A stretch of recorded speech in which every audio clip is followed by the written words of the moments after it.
रेवदंड्यात शेकापच्या विजयाचा जल्लोष। रेवदंडा ग्रामपंचायतीवर शिंदे गटाची सत्ता असतानाही शेकाप महाविकास आघाडीचे उमेदवार संतोष मोरे यांची उपसरपंच म्हणून बहुमतांनी निवड झाली।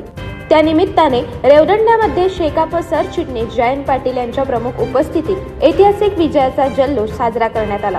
रेवदंड्यातील पारनाका ते संतोष मोरे यांच्या निवासस्थानापर्यंत फटाक्यांची आतिषबाजी करत मोठ्या उत्साहात मिरवणूक काढण्यात आली। यावेळी रायगड जिल्हा परिषदेच्या माजी अध्यक्षा सुप्रिया पाटील, शेकाप प्रवक्त्या चित्रलेखा पाटील, जिल्हा परिषद माजी सदस्य द्वारकानाथ नाईक, शेकाप तालुका माजी चिटणीस अनिल पाटील, शेतकरी संघटना तालुका प्रमुख अनिल गोमा पाटील, दादा मोरे, सुरेश खोत, शरद वर्सोलकर, निलेश खोत, रेवदंड्याच्या माजी सरपंच सोनाली मोरे, ॲडव्होकेट परेश देशमुख, दत्ता ढवळे, नागावचे माजी सरपंच नंदकुमार मयेकर यांच्यासह सर्व पदाधिकारी व कार्यकर्ते मोठ्या संख्येने उपस्थित होते। या प्रसंगी मार्गदर्शन करताना जयंत पाटील म्हणाले की रेवदंड्याच्या ग्रामपंचायतीच्या उपसरपंच पदाची निवडणूक ही एक वेगळ्या पद्धतीने लढवली आहे।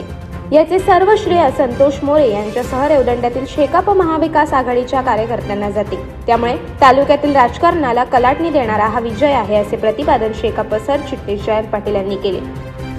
शेतकरी कामगार पक्षाला जय पराजय नवीन नाही। शेतकरी कामगार पक्ष हा संघर्षातून निर्माण होऊन पुन्हा उभा राहणार आहे।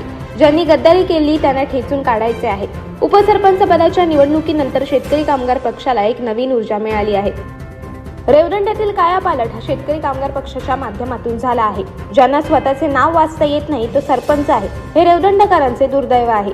मात्र आगामी काळात सरपंच देखील शेकाप महाविकास आघाडीचाच असेल असा विश्वास जयंत पाटील यांनी व्यक्त केला। संतोष मोरे यांच्या रूपाने एक चांगला उपसरपंच मिळाला आहे। सतत लढत राहिल्यामुळे आजचा ऐतिहासिक विजय पाहावयास मिळाला आहे। संतोष मोरे यांच्या रूपाने ही लढाई जावळीच्या वाघाने लढवली आहे, असे गौरव उद्गार काढत निष्ठावंत कार्यकर्ते आपल्या सोबत आहेत। ही फौज घेऊन कार्यकर्त्यांनी पुन्हा एकदा वेगळ्या उमेदीने कामाला लागायचे आहे, असे आवाहन जयंत पाटील यांनी केले आहे।